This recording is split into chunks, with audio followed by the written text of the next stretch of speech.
রান্না করছি আজকে। আলু হচ্ছে, আলুটা ভাজা হচ্ছে, এদিকে মটন আছে, আজকে মটন হচ্ছে।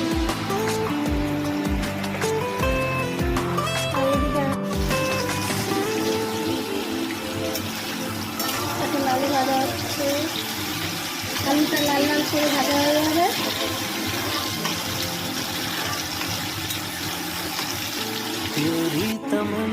সব গোটা গরম মশলা পড়ে গেল, তেজপাতা, জিরে, এলাচ, দারচিনি পড়ে গেল। এরপরে দেবো পেঁয়াজ, হয়ে গেছে। এবার পেঁয়াজটাকে ভাজবো। आँखों में लेके परछाइयों